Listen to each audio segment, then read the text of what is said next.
Dear students, welcome to Janvani classes. मैं अभिषेक भारद्वाज आपका स्वागत करता हूं हमारे यूट्यूब चैनल पर। तो बच्चों,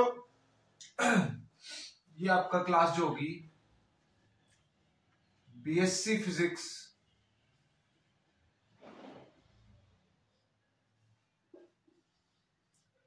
सेम थर्ड के लिए है, ठीक है। आज बच्चों मैं आपको करवाऊंगा। देखो, कई बच्चों के मैसेजेस आ रहे हैं कि सर इंपॉर्टेंट क्वेश्चन बताओ। तो मैंने बताया भी था आपसे कि अभी आपको मैं जो भी करवा रहा हूं वो सिर्फ इंपॉर्टेंट पोर्शन ही करवा रहा हूं, ठीक है। और जो मैंने पहले पूरे चैप्टर्स करवाए हैं उनमें से भी मैं आपको सेलेक्टिव करवा दूंगा। एक बार आपका ये कंप्लीट करवा देते हैं, ठीक है। तो अभी आप प्लीज मेन फोकस रखो जो मैं इसमें इंपॉर्टेंट पोर्शन करवा रहा हूं, ठीक है। तो आज जो मैं आपको चैप्टर करवाऊंगा वो करवाऊंगा पोलराइजेशन। और पोलराइजेशन में जितना भी आज ही इसको मैं खत्म भी कर दूंगा। क्यों? क्योंकि हम सिर्फ स्पेसिफिक पोर्शन कर रहे हैं, सिर्फ इंपोर्टेंट पोर्शन कर रहे हैं। फर्स्ट ऑफ ऑल हमको पता होना चाहिए क्या कि पोलराइजेशन आखिर होता क्या है, कि व्हाट इज पोलराइजेशन। देखो, उससे पहले समझना पड़ेगा कि आपका जो लाइट होती है, ठीक है, जो आपकी लाइट वेव्स होती है उनका नेचर क्या होता है। So they are transverse in nature. भाई अगर हम बात करेंगे, अगर हमारी लाइट वेव्स की बात करेंगे, है ना, कि भाई जो आपकी वेव्स होती है ना, वो आपकी कैसी होती है? लाइट वेव्स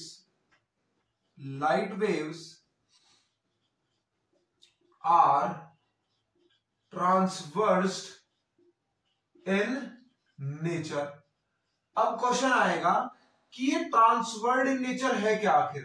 देखो, जो आपका वेव का प्रोपोगेशन करने का तरीका होता है वो बेसिकली दो टाइप का होता है। पहला तरीका क्या होता है? एक होता है आपका लॉन्गिट्यूडनल वेव,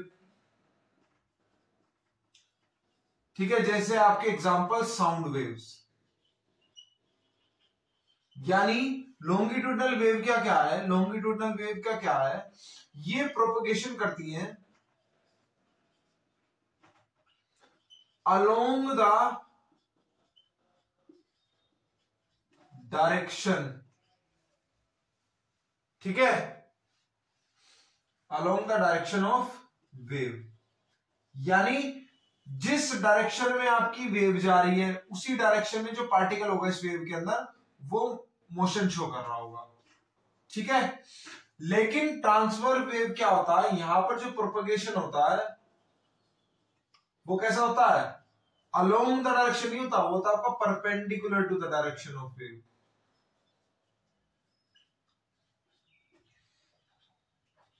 यानी इस तरीके से मान लो आपकी वेव जा रही है, ठीक है, तो जो प्रोपगेशन होगा वो परपेंडिकुलर होगा। या फिर अब एक परपेंडिकुलर ऐसे हो गया और इस तरीके से भी तो परपेंडिकुलर ही होगा। भाई मान लो एक्स एक्सिस की तरफ जा रही है तो एक परपेंडिकुलर तो हो गया कि भाई जो प्रोपगेशन हो रहा है वो वाई एक्सिस के लॉन्ग हो या फिर जेड एक्सिस के लॉन्ग हो, कुछ इस तरीके से,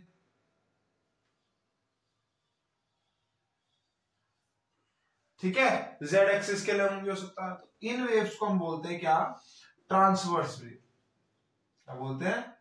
ट्रांसवर्स वेव, ठीक है। क्या बोलते हैं? Transverse wave. अब बेसिकली पोलराइजेशन में हमारा कॉन्सेप्ट क्या लगता है?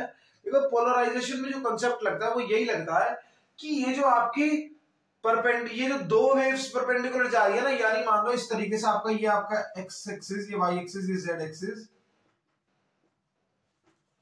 ठीक है। तो भाई वेव तो इस डायरेक्शन में जा रही है, ठीक है, वेव आपका क्या जा रही है? इस डायरेक्शन में, ठीक है। वेव आपका किस डायरेक्शन में जा रही है? इस डायरेक्शन में प्रोपगेशन हो रहा है, या तो इस डायरेक्शन में हो रहा है, या फिर एक प्रोपगेशन आपका किस डायरेक्शन में हो रहा है? इस डायरेक्शन में हो रहा है। इस तरीके से मैं दिखा दूं तो बेसिकली क्या होगा जब हम इसको पोलराइज करवाएंगे, जो पोलराइजेशन का कंसेप्ट है, या तो प्रोपगेशन आपका जो रह जाए वो वाई एक्सिस के लॉन्ग ही रह जाए, या प्रोपगेशन रह जाए सिर्फ जेड एक्सिस के लॉन्ग। यानी जो पार्टिकल है वो आपका सिर्फ एक ही परपेंडिकुलर डायरेक्शन में हो, या तो आपका किसमें हो? Plane of perpendicular to the plane of polarization होना चाहिए, ठीक है। यानी इस तरीके से आपका पार्टिकल मूव करना चाहिए, ठीक है, या फिर on the plane of paper होना चाहिए, परपेंडिकुलर, ठीक है, on the plane of paper होना चाहिए। फिर यानी दोनों केसेस ना बचे। देखो यहां पर दोनों केसेस है, ठीक है। इसी केस को अगर मुझे इसका पोलराइजेशन करवाना है तो इसका पोलराइजेशन लाइट जो होगी वो कुछ इस तरीके से होगी, सिर्फ ये मैं बोल दूंगा क्या कि मेरे पास आई एक आ गई है पोलराइज्ड लाइट, ये कैसी थी, अनपोलराइज्ड लाइट, और ये मेरे पास क्या आ गया, पोलराइज्ड लाइट। क्यों, क्योंकि सिर्फ यहां पर एक ही क्या है, एक ही प्रोपगेशन है। ठीक है, यहां पर आपके पास कितने प्रोपगेशन थे, 2 प्रोपगेशन थे। क्यों, कि एक तो आपका वाई एक्सिस के लॉन्ग प्रोपगेशन जा रहा था और एक आपका प्रोपगेशन कैसा था, जेड एक्सिस के लॉन्ग। ठीक है, या फिर मैं इसको शो कर सकता हूं कि भाई इसको मैं जेड एक्सिस मान लूं, इसको एक्स एक्सिस, अब भी आपका क्या ये पोलराइज्ड ही रहेगी जरूरी। ठीक है, क्योंकि अब भी इसके पास एक ही क्या है, एक ही प्रोपगेशन का तरीका है। ठीक है, तो इसी को मैं क्या बोल दूंगा, पोलराइजेशन लाइट। ठीक है, आई होप आपको क्लियर हुआ होगा। ठीक है, चलो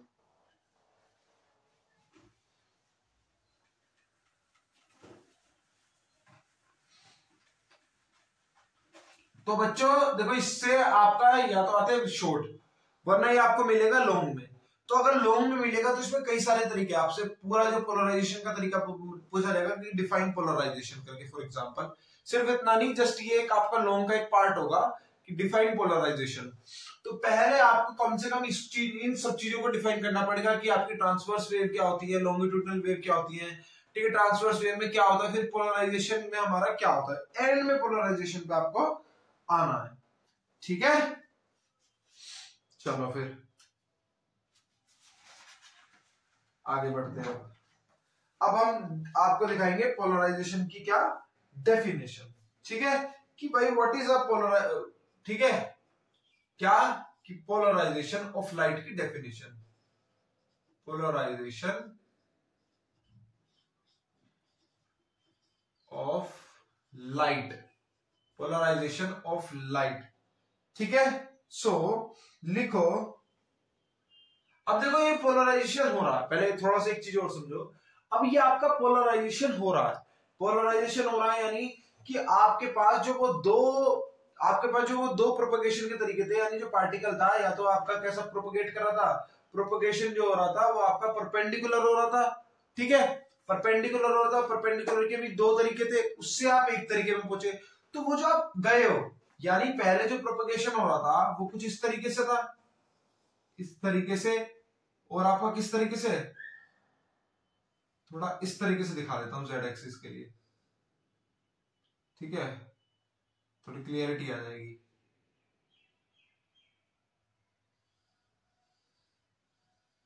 इस तरीके से प्रोपगेशन होता। अब आप इससे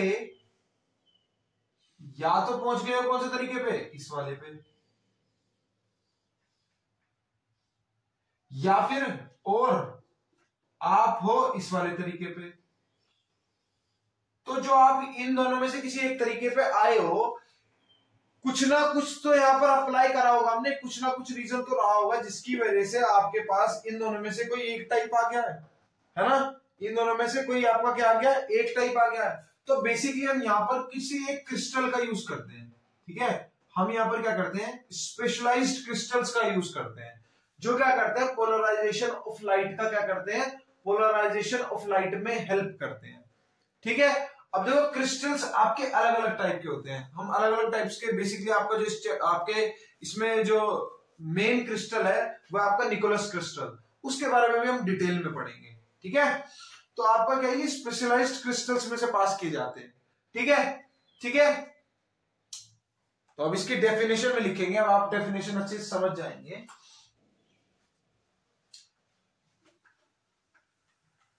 ठीक है, ये बेसिकली आपका जैसे हाइड्रस क्या बोलते हैं, हाइड्रस कैल्शियम हाइड्रोक्साइड जो होता है आपका, वो कैल्शियम हाइड्रस कैल्शियम कार्बोनेट, हाँ हाइड्रस कैल्शियम कार्बोनेट का जो क्रिस्टल होता है वो भी आपका प्लेन पोलराइजेशन में काम करता है। ठीक है, कौन सा, हाइड्रस कैल्शियम कार्बोनेट का जो आपका क्रिस्टल होता है वो भी इसके अंदर काम करता है। ठीक है, तो अब लिखेंगे क्या, on passing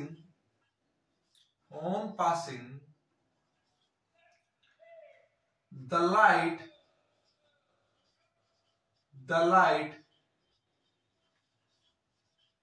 through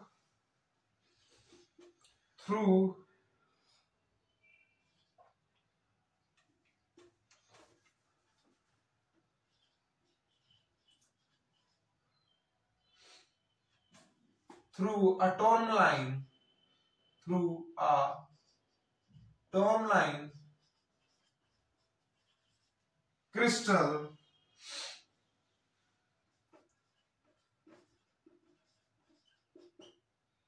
the light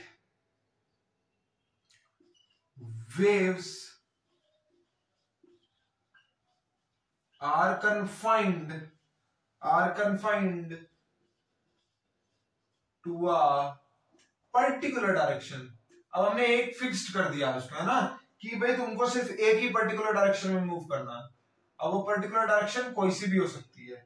to the particular direction in a plane perpendicular to the direction of propagation of light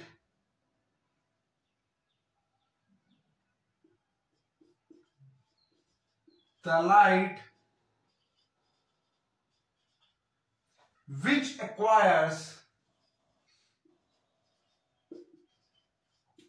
the property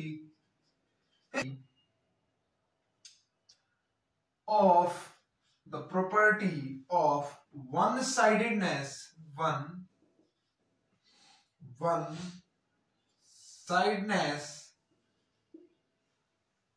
is called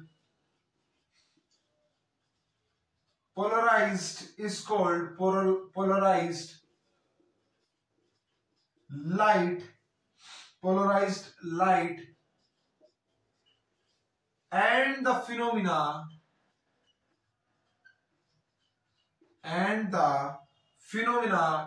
is called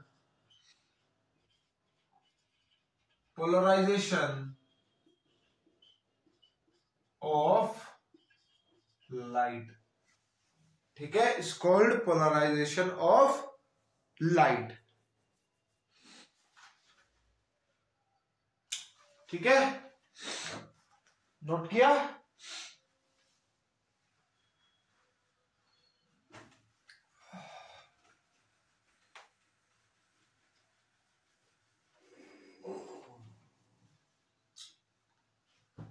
ठीक है, बेसिकली आपका क्या होता है, देखो मैं आपको और अच्छे से बता दूं। जो आपकी अनपोलराइज्ड लाइट होती है वो आपका हर डायरेक्शन में क्या करती है, प्रोपोगेट करने का ट्राई करती है, perpendicular to the plane of propagation basically. ठीक है, यानी मान लो आपके पास इस तरीके से लाइट है, ठीक है, इस तरीके से लाइट है, तो वो हर डायरेक्शन में बेसिकली क्या करेगी, हर डायरेक्शन में, ठीक है, हर डायरेक्शन में क्या करेगी, प्रोपोगेट करने का ट्राई करेगी। इसको थोड़ा सा ऐसे दिखाएंगे। ठीक है, हर डायरेक्शन में बेसिकली आपको क्या करेगी, प्रोपोगेट करने का क्या करेगी, ट्राई करेगी, हर डायरेक्शन में प्रोपोगेट करने का ट्राई करेगी।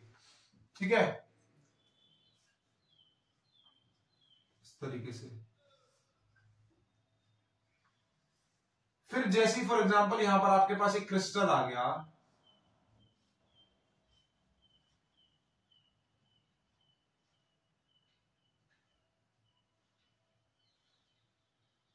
ठीक है, मान लो जैसे आपके पास यहां पर क्या आ गया, फॉर एग्जांपल एक क्रिस्टल आ गया ए, ठीक है, क्रिस्टल आ गया आपके पास, क्या कोई आपके पास ए क्रिस्टल आ गया जिसमें से ये लाइट पास करी, ठीक है, जिसमें से लाइट क्या करी, पास करी। तो पास होने के बाद जो रिजल्ट में हमें मिल रही है ना, वो इस टाइप की लाइट मिल रही है जिसका जो प्रोपोगेशन है वो सिर्फ एक ही डायरेक्शन में हो रहा है। ठीक है, इनको बोल देते हैं हम क्या, अनपोलराइज्ड लाइट।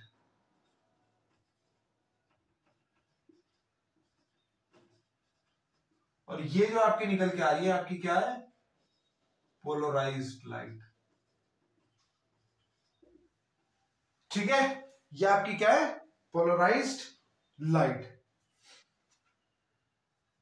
तो अगर आपसे चलो मेन अगर आपसे पूछा जाए कि what is the difference between unpolarized light and polarized light, तो आप किस तरीके से बताएंगे एक बार वो भी हम जल्दी से डिस्कस कर लेते हैं। ठीक है, बहुत जल्दी से डिस्कस कर लेते हैं क्योंकि आपका ज्यादा इंपॉर्टेंट टॉपिक है नहीं, बट फिर भी हम डिस्कस कर लेते हैं क्योंकि कई बार ये पूछा जा सकता है। लॉन्ग का एक पार्ट बन के आ जाता है क्या, what is the difference between polarized and unpolarized light.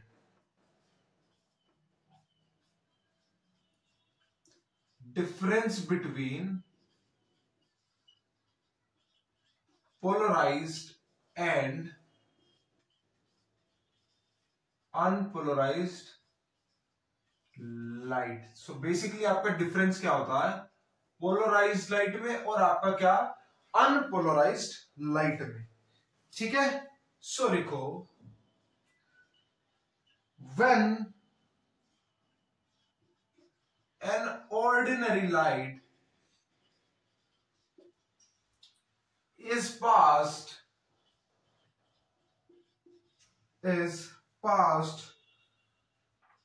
through a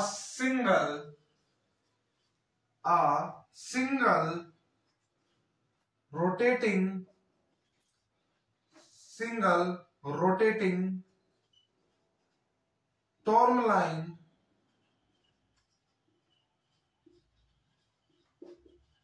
crystal,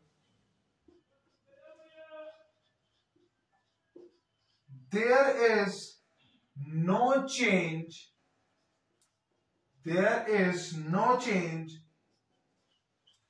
in the intensity of the outcoming light from the crystal. It means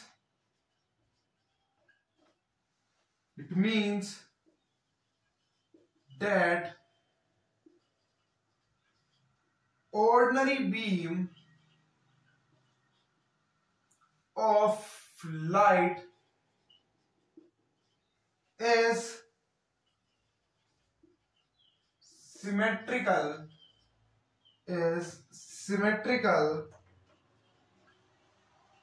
about its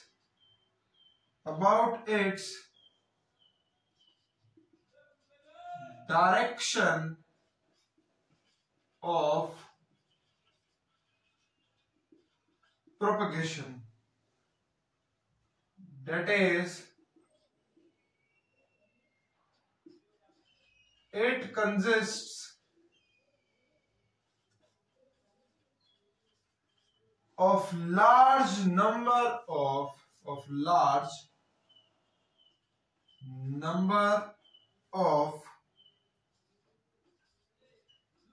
light waves vibrating in all possible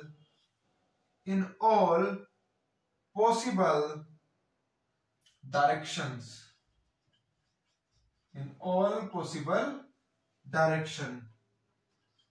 with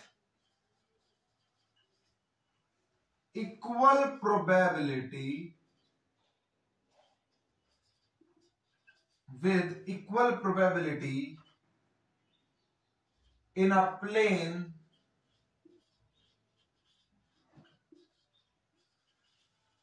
perpendicular to the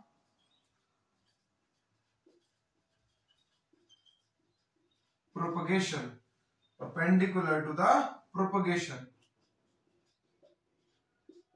It is therefore said to be unpolarized light. ठीक है, ये वही चीजें जो मैंने आपको बताई क्या कि भाई जो आपकी वेव होती है, ठीक है, जो आपकी अनपोलराइज्ड वेव होती है वो क्या होती है, वो आपकी कई सारी नंबर ऑफ लाइट वेव्स का कॉम्बिनेशन होती है जो कि वाइब्रेट कर रही है हर डायरेक्शन में, जितने भी डायरेक्शन पॉसिबल हो सकती है उन डायरेक्शंस में क्या कर रही है, मोशंस कर रही है। लेकिन कंडीशन क्या है कि जितना भी वो वाइब्रेशन होगा वो कहां पर होगा, वो आपका plane perpendicular to the propagation होना चाहिए। यानी अगर लाइट वेव आपकी इस डायरेक्शन में प्रोपगेट कर रही है तो जो वाइब्रेशन होगा वो कैसा होगा, उसके परपेंडिकुलर होगा, और वो परपेंडिकुलर कोई भी डायरेक्शन में हो सकता है, whether it is Y axis और जेड एक्सिस।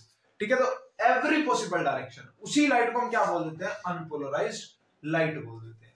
ठीक है, उसी लाइट को हम क्या बोल देते हैं, अनपोलराइज्ड लाइट बोल देते हैं। अदरवाइज फिर यही चीज क्या हो जाता है, जो आपकी पोलराइज्ड लाइट होती है वो इसका अपोजिट हो जाती है। उसमें क्या होता है, आपका जो वाइब्रेशन होता है उसको कन्फाइंड कर दिया जाता है किसी एक डायरेक्शन में। भाई यहाँ पर क्या है, यहाँ पर कन्फाइंड तो नहीं है, ऑल पॉसिबल डायरेक्शन लिख दिया।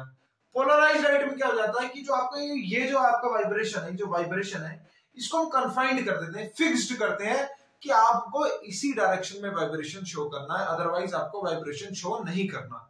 ठीक है, तो मेन डिफरेंस जो है वो यही है एक पोलराइज्ड लाइट में और एक अनपोलराइज्ड लाइट में। ठीक है, चलो इतना नोट करो।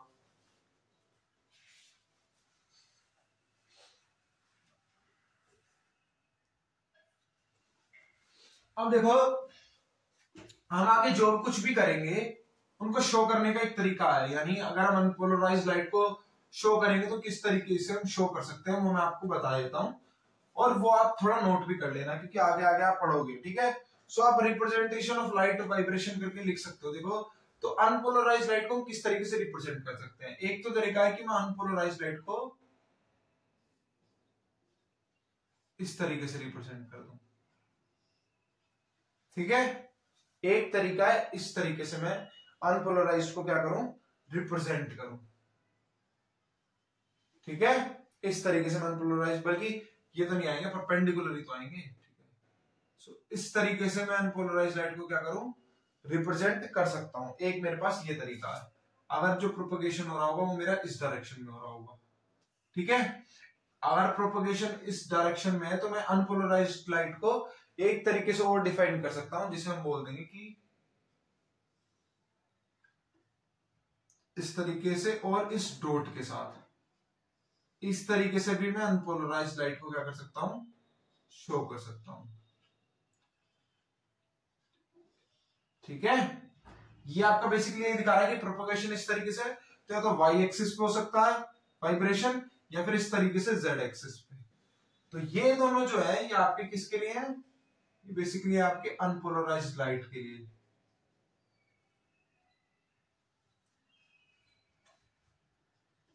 अनपोलराइज्ड लाइट की रिप्रेजेंटेशन, क्या अनपोलराइज्ड लाइट को हम इन दोनों में से किसी भी एक तरीके से क्या कर सकते हैं, रिप्रेजेंट कर सकते हैं। ठीक है, ठीक है, और आपका जो पोलराइज्ड लाइट है उन्हें रिप्रेजेंट करने के दो तरीके हैं। ठीक है, दो तरीके, या तो इस तरीके से रिप्रेजेंट कर दें, सिर्फ और सिर्फ कन्फाइंड कर दिया हमने कि जो आपका प्रोपगेशन है वो सिर्फ एक ही डायरेक्शन में हो रहा है, यानी इसी तरीके से हो रहा है, ये हमने कन्फाइंड कर दिया। या फिर इसमें और कन्फाइंडेशन कर सकते हैं कि सिर्फ आपका परपेंडिकुलर डायरेक्शन में हो रहा हो, यानी इस तरीके से आपका मोशन जो है वो हमने कन्फाइंड कर दिया। तो ये दोनों जो तरीके हैं रिप्रेजेंटेशन की, ये आपके पोलराइज्ड लाइट के लिए, इसके लिए है पोलराइज्ड लाइट के लिए। ठीक है, इसके लिए पोलराइज्ड लाइट के लिए। तो इन्हें भी आप जल्दी से इनका डायग्राम बना दो अपनी नोटबुक के अंदर। ठीक है, अब आगे हम एक जो हमारे ये क्रिस्टल्स यूज होते हैं अनपोलराइज्ड लाइट को पोलराइज्ड लाइट में बनाने के लिए, ये अलग अलग टाइप के क्रिस्टल्स होते हैं। जैसे आपका एक क्रिस्टल होता है, ये आपसे डायरेक्ट पूछा भी जा सकता है कि व्हाट इज डिक्रोज।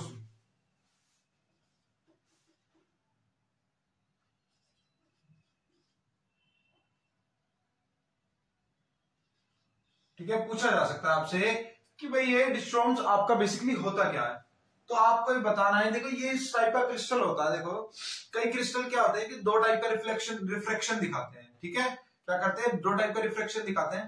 तो ये वाले जो क्रिस्टल होते हैं क्या करते हैं, ये एक जो रिफ्रैक्टिव रे होती है उसको एब्जॉर्ब कर लेते हैं और सिर्फ एक ही रे को क्या करते हैं, एमिट करते हैं। सो ये थोड़ा पर्टिकुलर हो जाते हैं, ठीक है। सो some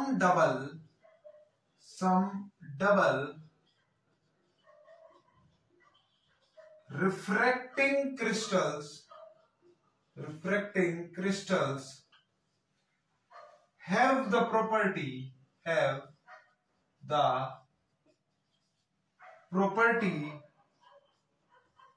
of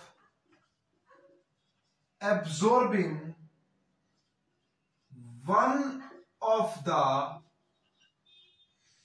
two refracting rays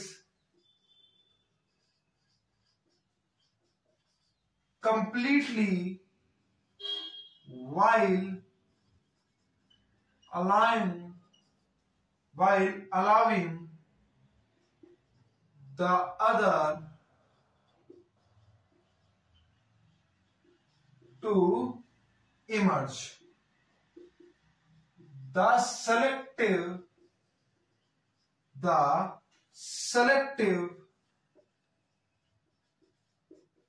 absorption by the crystal is known as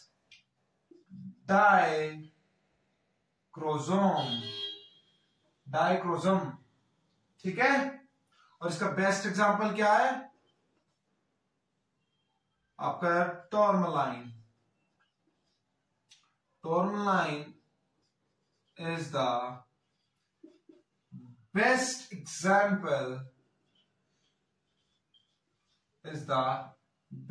example of such type crystal, ठीक है, ठीक है। यहां तक कोई डाउट? और देखो क्या होता है इसमें कि जो आपकी बीम होती है वो आपकी दो रेज में टूट जाती है, कौन कौन सी? एक कहलाती है आपकी ऑर्डिनरी रे, जिसको हम ओ रे से डिफाइन करते हैं, और एक कहलाती है आपकी इमर्जेंट रे। जो आपका निकोलस प्रिज्म होगा ना, वो आपका इसी प्रिंसिपल पे काम करेगा, डाइक्रोजम के प्रिंसिपल पे काम करेगा। और क्या करेगा, वो भी आपका जो रे है उसको आपको दो रेज में तोड़ देगा। एक आपकी कहलाती है ऑर्डिनरी रे, जिसको ओ रे बोलते हैं, और एक आपकी कहलाती है एक्स्ट्रा ऑर्डिनरी रे, जिसको हम ई रे के नाम से डिनोट करते हैं। और बेसिकली जो ओ रे होती है वो एब्जॉर्ब कर ली जाती है, और जो आपकी एक्स्ट्रा ऑर्डिनरी रेज है यानी ई रे जो है वो आपकी क्या होती है, वो आपकी बोल देंगे इमर्ज हो जाती है और दूसरे डायरेक्शन से आपकी निकल जाती है, ठीक है। सो आपकी ई रे जो होगी वो प्रोमिनेंट होती है मेनली इसके अंदर, ठीक है। इसके पीछे प्रिंसिपल क्या होता है, कैसे होती है, ये सब मैं आपको निकोलस प्रिज्म के अंदर डिटेल में इसके कंस्ट्रक्शन, वर्किंग वगैरह सब डिफाइन करके बताऊंगा कि किस तरीके से आपका ये बेसिकली प्रिंसिपल होता है कि वो जो आपकी ओ रे हो रही है वो आपकी पूरी की पूरी एब्जॉर्ब कर ली जाती है। अब ऑर्डिनरी रे और एक्स्ट्रा ऑर्डिनरी रे में देखो मेन जो डिफरेंस होता है वो यही होता है कि जो आपकी ऑर्डिनरी रे होती है वो क्रिस्टल के अंदर आपकी थ्रू आउट द क्रिस्टल कैसी होती है, सेम होती है, ठीक है। हर एक डायरेक्शन में कैसी होती है, सेम होती है। लेकिन एक्स्ट्रा ऑर्डिनरी रे क्या होती है, उसकी हर एक डायरेक्शन में जो वेलोसिटी होती है वो कैसी होती है, डिफरेंट होती है, ठीक है। हर एक डायरेक्शन में डिफरेंट वेलोसिटी होती है, इसी वजह से हम उसे क्या बोलते हैं, एक्स्ट्रा ऑर्डिनरी रे बोलते हैं, ठीक है। ये आपसे एग्जाम में नहीं आएगा इसलिए मैं लिखवा भी नहीं रहा हूं, ठीक है। अभी हम सिर्फ एक्यूरेट चीजें पढ़ते हैं जो आपकी एग्जाम के पॉइंट ऑफ व्यू से इंपॉर्टेंट है, ठीक है। इससे पहले निकोलस प्रिज्म के आगे निकोलस प्रिज्म की तरफ बढ़े, इससे पहले आपका एक लॉ आता है जिसको हम क्या बोलते हैं, ब्रेस्टर्स लॉ। तो अब हम उसके बारे में पढ़ते हैं, उसके बाद नेक्स्ट टॉपिक फिर मैं वही पढ़ाऊंगा आपको।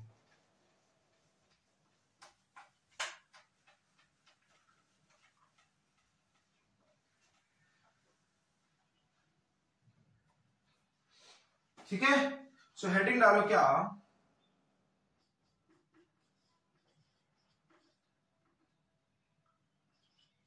Brewster's law. देखो ये क्या बोलता है बेसिकली, अगर कोई आपके पास ग्लास सरफेस है उस पे अनपोलराइज्ड लाइट क्या करती है, इंसिडेंट करती है, तो जो आपकी लाइट रिफ्लेक्ट होगी और जो लाइट आपकी रिफ्रैक्ट होगी वो दोनों कैसी होती है, वो आपकी प्लेन पोलराइज्ड लाइट होती है। कैसी लाइट होती है, प्लेन पोलराइज्ड लाइट होती है। और उसने एक एंड में आपको एक रिलेशन दिया था रिफ्रैक्टिव इंडेक्स का, ठीक है, क्या था वो, अब उसे पढ़ते हैं एक बार। इन 1808 आपके एक साइंटिस्ट थे Malus, discovered that when an unpolarized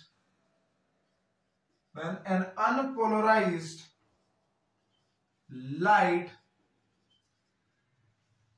falls on the surface of any transparent substance, example glass, the reflected and refracted rays are partially plane polarized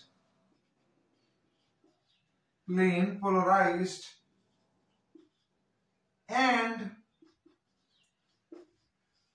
the degree of polarization varies with the angle of incident। ठीक है, कि कितनी polarise light होगी वो आपका depend करेगी जो आपका एंगल ऑफ इंसिडेंट है उस पर। ठीक है, आगे लिखो। ठीक है, तो ये तो आपने मेरस ने बताया था। उसके बाद क्या हुआ देखो आगे।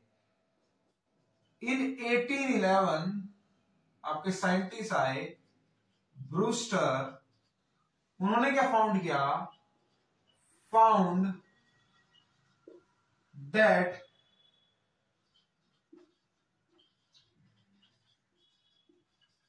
ordinary light is completely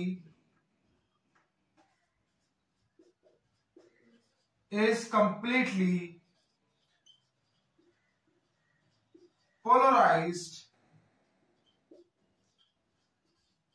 in the plane of incident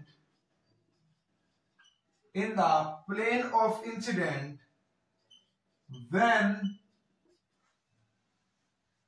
it is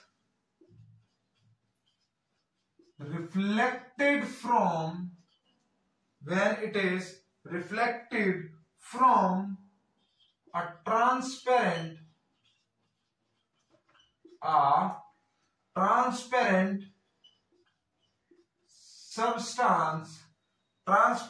substance at a particular angle of incident, ठीक है, जिसे हम क्या बोलते हैं, कोल्ड पोलराइजेशन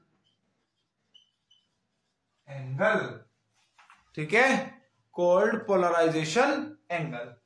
अब इतना नोट करो, फिर आगे चलेंगे। देखो अब तक यहां तक तो आपको कोई डाउट ही नहीं हुआ कि भाई डिस्कवर हुआ बात कि मैं हमारे एक साइंटिस्ट ने मैंने उन्होंने डिस्कवर किया कि जब आपकी अनपोलराइज्ड लाइट किसी भी एक ट्रांसपेरेंट सरफेस पर आकर मीट करती है तो जो आपकी रिफ्लेक्टेड और रिफ्रैक्टेड रेज होती है वो आपकी पार्शियली पोलराइज्ड होती है।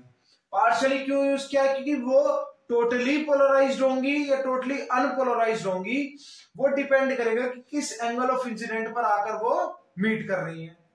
फिर बाद में 3 साल बाद हमारे पास एक नई साइंटिस्ट आए, ब्रेस्टर्स, जिन्होंने हमको ये बताया कि जो आपकी ऑर्डिनरी लाइट होती है वो आपकी कंप्लीटली पोलराइज्ड होती है। कब? जो आपकी रिफ्लेक्ट करती है किसी भी एक ट्रांसपेरेंट सब्सटेंस से किसी एक पर्टिकुलर एंगल ऑफ इंसिडेंट पर, ठीक है। तो वो पर्टिकुलर एंगल ऑफ इंसिडेंट होता है जहां पर वो आपकी कंप्लीटली पोलराइज्ड होती है, उसको हम बोलते हैं पोलराइजेशन एंगल। उस एंगल को हम क्या बोलते हैं? पोलराइजेशन एंगल, ठीक है। इतना समझ में आया? अब आगे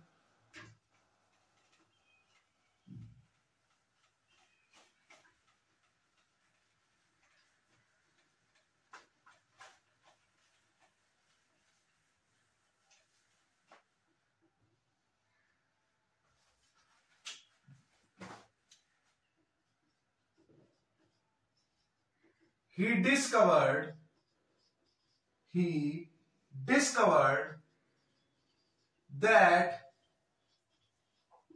there is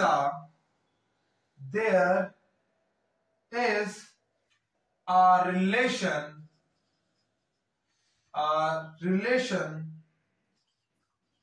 between the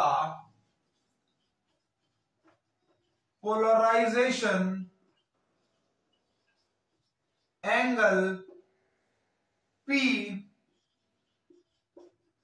and the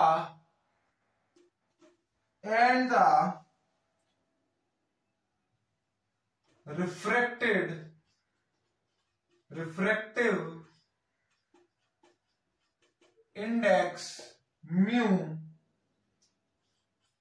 of the transparent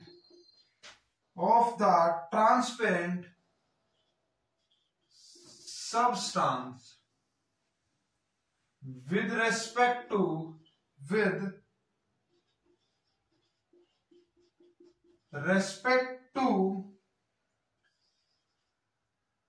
surrounding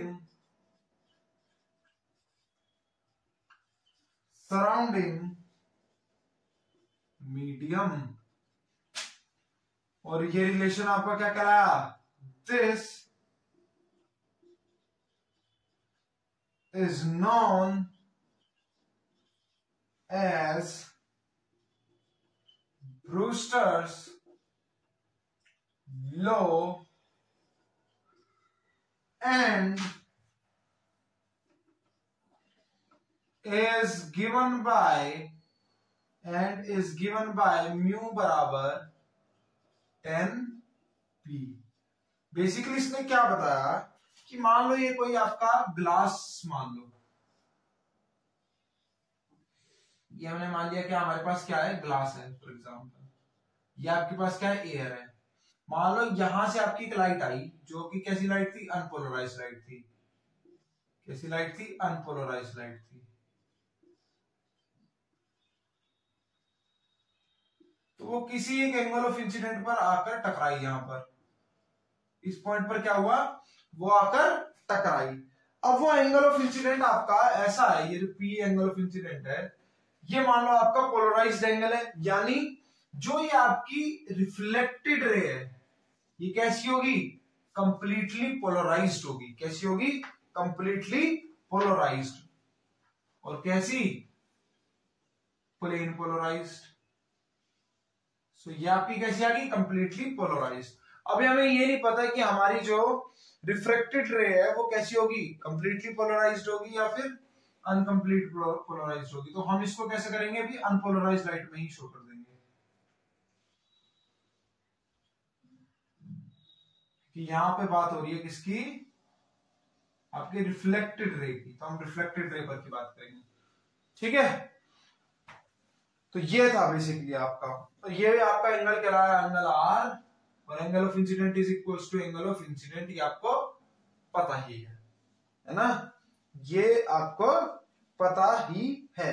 अगर मान लो आप यहां पर स्नेल्स लॉ लगाएंगे तो लिख सकते हो क्या? अकॉर्डिंग टू स्नेल्स लॉ, क्या जो आपका म्यू होता है वो आपका sine I by sine R के बराबर होता है, और यहां पर आपका साइन आई क्या है? Sine P by sine R, यहां पे तो आपका ये है साइन आर, ठीक है। साइन आई आपका किसके बराबर है, साइन आर के बराबर है, ठीक है, ठीक है। अब देखना यहां तक कोई डाउट, ठीक है।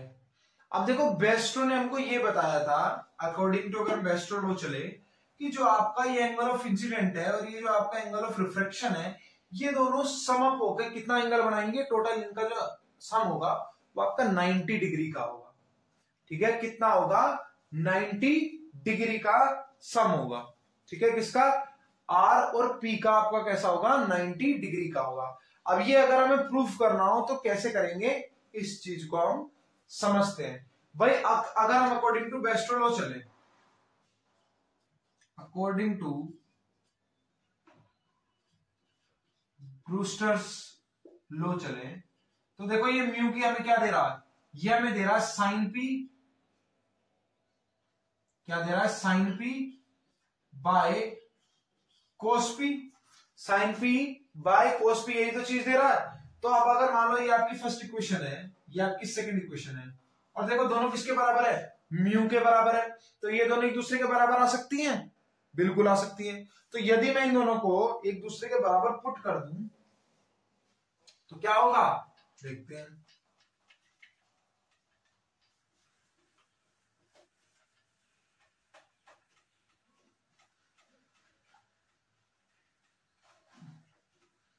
तो ये होता है आपका यूजिंग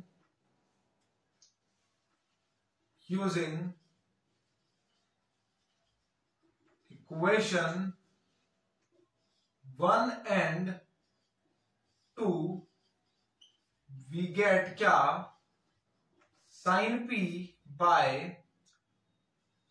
साइन आर बराबर sine P by cos P, sine P से साइन पी कैंसिल आउट होता, और आपका ये क्या आता, कोस पी बराबर साइन आर के, ठीक है, कोस पी बराबर साइन आर के। और अगर मैं साइन को कोस में कन्वर्ट करता तो मैं किस तरीके से कर सकता हूं, कोस 90 माइनस आर करके, तो कोस से कोस कैंसिल आउट होता तो P equals to 90 minus R आता, और आर को इधर लेके आता तो मेरे पास क्या था, पी प्लस आर बराबर 90 डिग्री। यही मेरा क्या था, बेस्टोस लॉ था, ठीक है। आर प्लस पी बराबर 90 डिग्री के।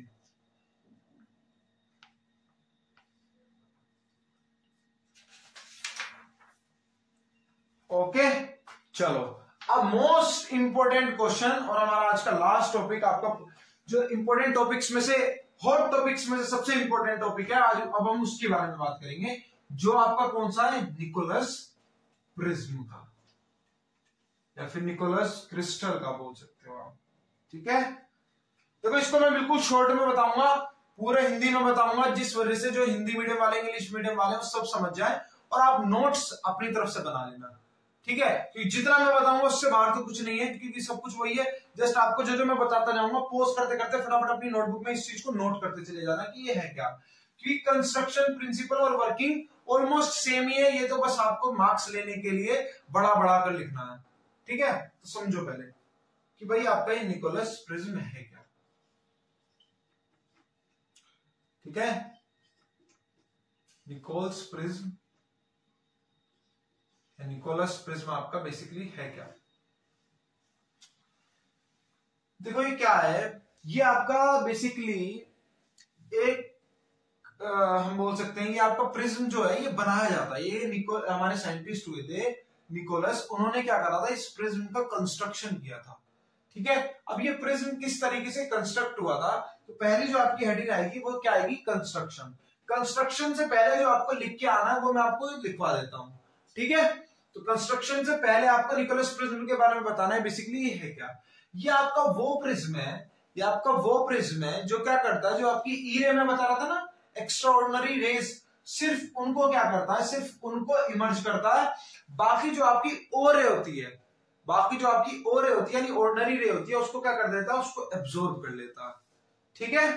ये आपके, ठीक है, निकोलस प्रिज्म है। So the Nicol's prism is optical device made from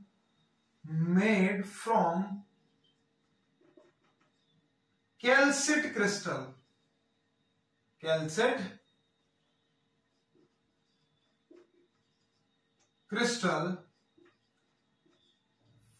for producing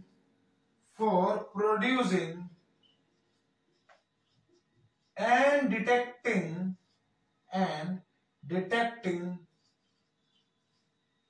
plane polarized light. It was invented by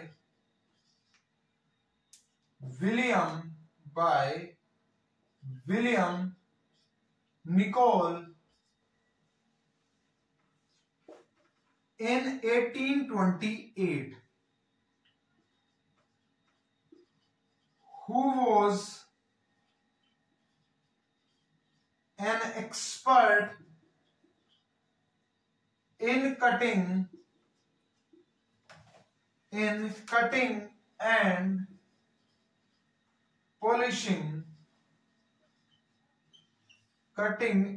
polishing gems and crystals. ठीक है, the Nicol prism is made in such a way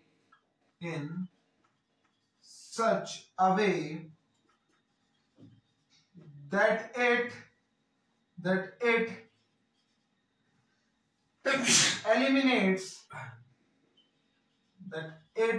eliminates one of the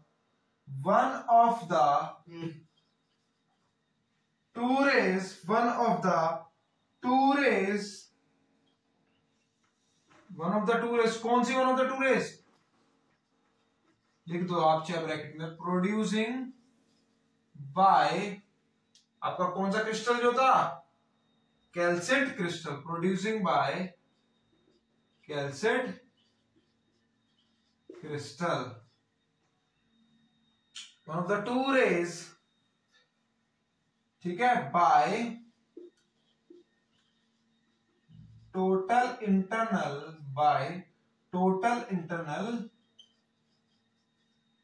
reflection. ठीक है, तो ये पहले आपको लिख के आना है। अब देखो कंस्ट्रक्शन आपका इसमें बेसिकली किस तरीके से होगा, तो अब कंस्ट्रक्शन की बात करते हैं। ठीक है, पहले इतना नोट करो, फिर बताता हूं कंस्ट्रक्शन किस तरीके से होता है इसका, और वर्किंग प्रोसेस क्या है।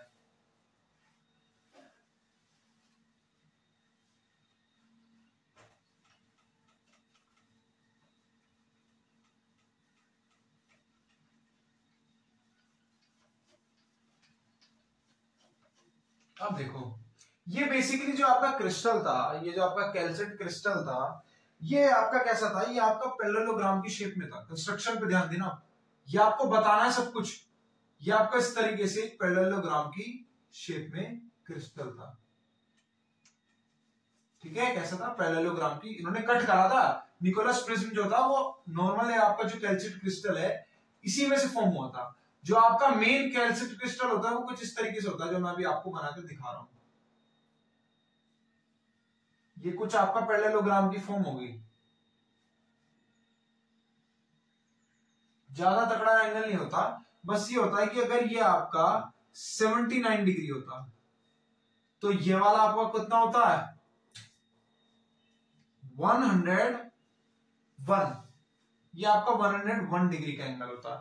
तभी तो ये दोनों अल्टरनेट एंगल को मिलाकर क्या बनता है, सॉरी कोरेस्पोंडिंग आपका कोरेस्पोंडिंग एंगल को, अल्टरनेट इंटीरियर एंगल्स को मिलाकर आपका क्या बनता है, 180 डिग्री बन जाता है। ठीक है, तो ये आपका बेसिकली क्या बनता है, ऐसा आपका क्या होता है, ये क्रिस्टल होता है। फिर हम देखो इसमें क्या करते हैं, हम इसमें करते हैं कटिंग। हम नहीं करते, मतलब निकोल्स ने क्या करी थी, इसमें कर दी थी कटिंग। अब इनकी जो कटिंग थी वो इन्होंने किस तरीके से कटिंग करी थी कि एंगल क्या करा था, इस एंगल को थोड़ा सा घटा दिया था, यानी इन्होंने इसको कट किया। अब इन्होंने कट किस तरीके से किया, इन्होंने इसको इस तरीके से कट किया, इसको इस तरीके से कट किया, ठीक है, और यहां से इसको करा इस तरीके से कट, ठीक है, यहां से किया इस तरीके से कट, और जो हमारे पास फिगर निकल कर आई वो हमारे पास फिगर निकल कर आई कुछ इस तरीके से।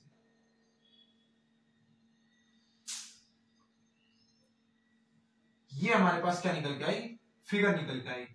देखो इसमें मैं आपको बता दूं कि जो इसकी लेंथ होती है ना, अगर मान लो ये एल है, तो जो इसकी मोटाई होगी, जो इसकी इस क्रिस्टल की मोटाई होगी वो क्या होगी, थिकनेस जो होगी, थिकनेस जो होगी इसकी ब्रेथ नहीं, जो आपकी थिकनेस होगी, जो आपकी थिकनेस होगी वो थिकनेस जो होती है वो 3 टाइम्स होती है आपकी लेंथ के,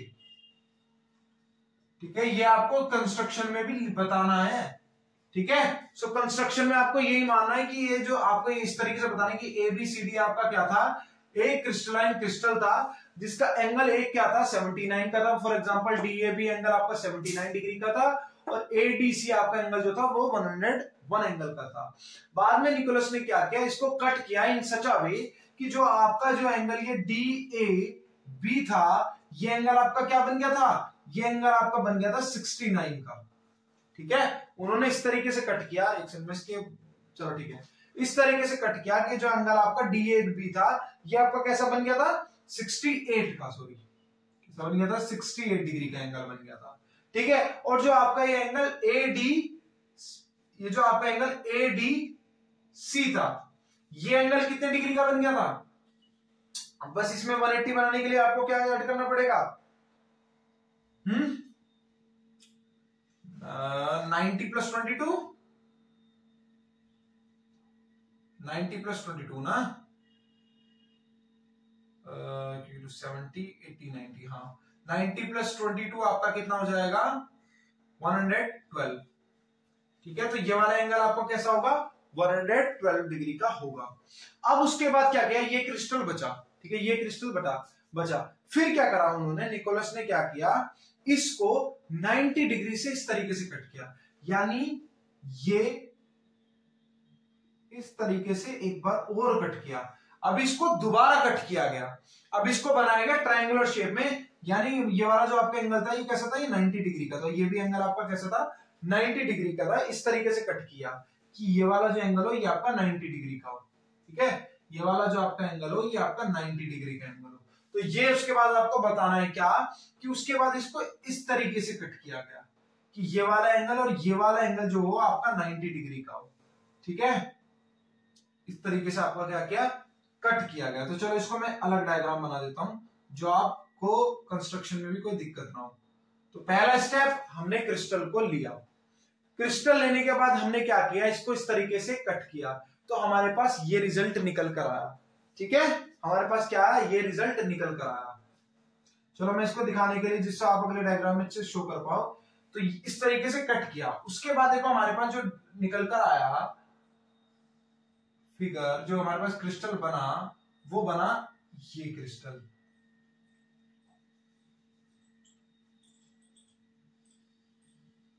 ठीक है, ये क्रिस्टल जिसमें आपका एंगल ए डी बी जो था वो 90 डिग्री का था, और जो आपका एंगल डी बी सी था वो भी आपका कैसा था 90 डिग्री का था।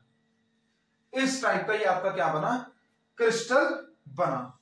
और क्या करा, जो आपका देखो ये पोर्शन बचा, देखो अब ऑब्वियसली बात हमने कट किया तो हमारे पास दो अलग अलग शेप्स बचती, दो अलग अलग शेप्स बचती, ठीक है। अब हमारे पास दो अलग अलग शेप्स बचती, तो उससे क्या होता, उनको हमने फिर जोड़ा, ठीक है, उनको हमने जोड़ा। चलो इस शेप को थोड़ा अलग करके दिखाएं, जिससे बाद में हम फोर्थ फिगर से इन्हें जोड़ के भी दिखाएं, तो कंस्ट्रक्शन आपको और क्लियर होगा, कंस्ट्रक्शन आपको और क्लियर होगा, ठीक है। आप देखो इसे कट किया गया और कट कर कर क्या करा गया, इसमें से दो शेप्स बना दी गई। पहली शेप आपकी बनी ये,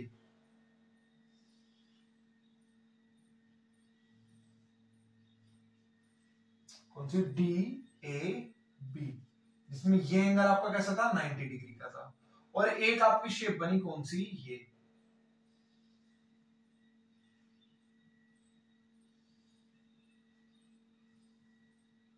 ठीक है, DBC, ये आपका एंगल कैसा था, 90 डिग्री का था। फिर इनको क्या करा, एक साथ जोड़ा गया। अब इन्हें जोड़ा हमने इस तरीके से कि भाई फेविक्विक लगा दी या फिर टेप वेप लगा दी, इस तरीके से जोड़ा। एक स्पेशल टाइप ऑफ लिक्विड होता है जिसे हम क्या बोलते हैं, कनाडा बेल्सम। कौन सा लिक्विड होता है, यहां पर आप लिख सकते हो क्या, एक लिक्विड हमारे पास होता है जिसका नाम क्या होता है, कनाडा बेल्सम। ठीक है बच्चों, ये सब चीजें नोट करते चले जाओ, जो इंपॉर्टेंट चीजें लिखवा रहा हूं ना, ये आपको अपनी कंस्ट्रक्शन के अंदर लिख के आनी है। ठीक है, ये आपकी क्या है, आपको कंस्ट्रक्शन के अंदर लिखकर आनी है। ठीक है, लिखकर जरूर आनी है कंस्ट्रक्शन के अंदर। अभी कंस्ट्रक्शन चल रहा है तो एक लिक्विड हमारे पास होता है कनाडा बेल्सम, इसकी हेल्प से हमने क्या किया, इसको मीट करवा दिया, इन दोनों को क्या करवा दिया, इनको वापिस से जोड़ दिया। और जब हम इन्हें वापस से जोड़ेंगे तो हमारे पास हमारा क्या आ जाएगा, एक क्रिस्टल फॉर्म होगा। वो किस फॉर्म में होगा आप देखना, नोट करो।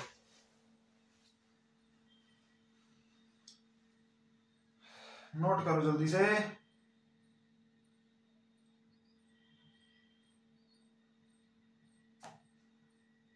अब आप बोलेंगे कि सर ये हमने जो क्रिस्टल लिया कनाडा बेल्सम, यही क्यों लिया।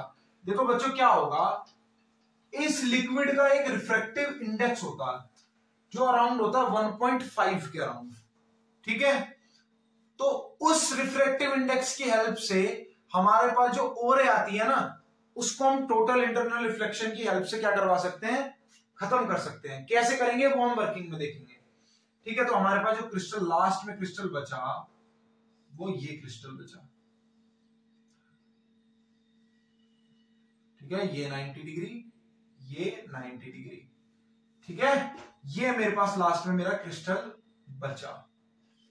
अब आ जाओ इस पर प्रिंसिपल पे। इसकी वर्किंग का प्रिंसिपल बेसिकली क्या है, तो जो इसका प्रिंसिपल है, ठीक है, या वर्किंग लिखो। अब आप डायरेक्ट आ जाओ वर्किंग पर कि भाई इसकी वर्किंग कैसे होगी। तो ये जो वर्क करता है, ये प्रिंसिपल जो इसका वर्क करता है, वो दो प्रिंसिपल पर काम करता है। प्रिंसिपल कौन सा, सर यही की प्रिंसिपल पर काम करता है। वो जो इसका प्रिंसिपल है उसका नाम क्या है, उस प्रिंसिपल का नाम है डबल रिफ्रैक्शन। क्या, डबल रिफ्रैक्शन। यानी ये क्या करता है, ये अनपोलराइज्ड लाइट को दो रिफ्रैक्शन करवाता है। अनपोलराइज्ड लाइट के क्या करवाता है, अनपोलराइज्ड लाइट के दो रिफ्लेक्शंस करवाता है। ठीक है, यानी अगर इस पर कोई अनपोलराइज्ड लाइट आएगी इस तरीके से मान लो इस पर अनपोलराइज्ड लाइट आएगी, तो दो काम होगा। ये वर्किंग चल रही है, आप सुन लो। दो काम होगा, जो आपकी पोलराइज्ड लाइट है, एक मान लो ये आपकी लाइट क्या हो जाएगी, इसके अंदर जाती ही पोलराइज्ड हो जाएगी, पहली बात। अभी यहां तक का फिनोमिना समझना। और एक आपकी दूसरी भी होती है जिसको हम क्या बोलते हैं, ये जिसे हम बोलेंगे अपना ऑर्डिनरी वेव। ये आपके एक्स्ट्राऑर्डिनरी वेव है, ये आपकी है ऑर्डिनरी वेव्स, जो स्ट्रेट जाकर मान लो इधर से इस तरीके पे इसके पास जाएंगी।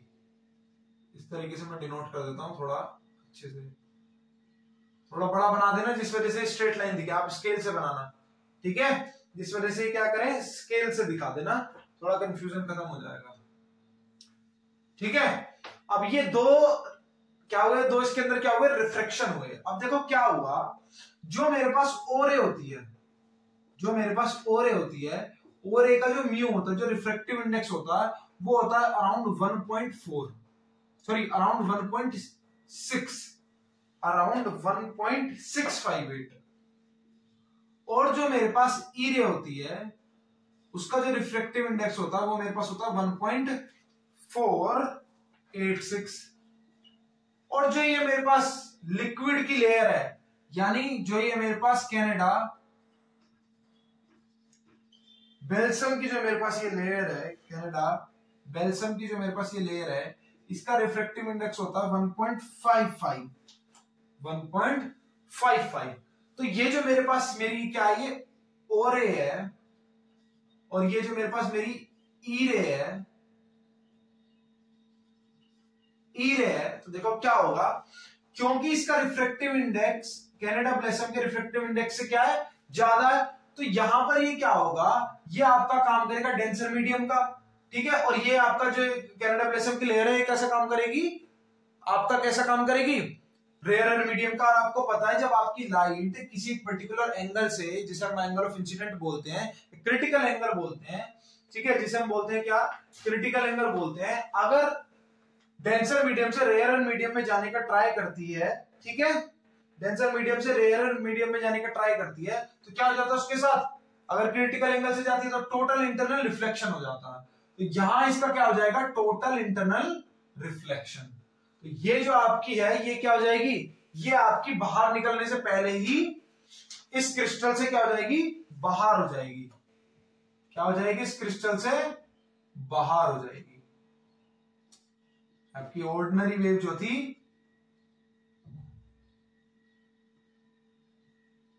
ऑर्डिनरी रे जो थी, ये आपकी क्या होगी, बाहर आ गई with the help of total internal reflection. बच्चों जो जो चीजें बोल रहा हूं उससे को पॉज करके नोट करते रहना। अब देखो इसका जो रिफ्रैक्टिव इंडेक्स है वो कैसा, लेस है इससे, तो ये इसके लिए क्या करेगा, डेंसर मीडियम का काम करेगा, और ये नॉर्मली आ रही है तो ये आपकी सीधी चली जाएगी, तो इमर्ज हो जाएगी आपकी बिल्कुल विदाउट एनी डिफ्लेक्शन। तो ये देखो आपकी अनपोलराइज्ड आई,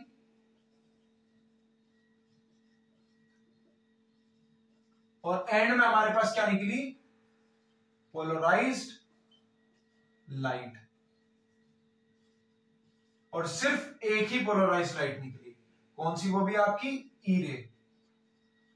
ई रे यानी आपकी एक्स्ट्रा ऑर्डिनरी रे, ठीक है। चलो बस मेन यही था इसका कंसेप्ट। आई होप आपको पूरा समझ आया होगा, नोट कर लो बस, ठीक है बच्चों। तो आई होप आपको ये पूरा पोलराइजेशन का चैप्टर अच्छे समझ में आया होगा।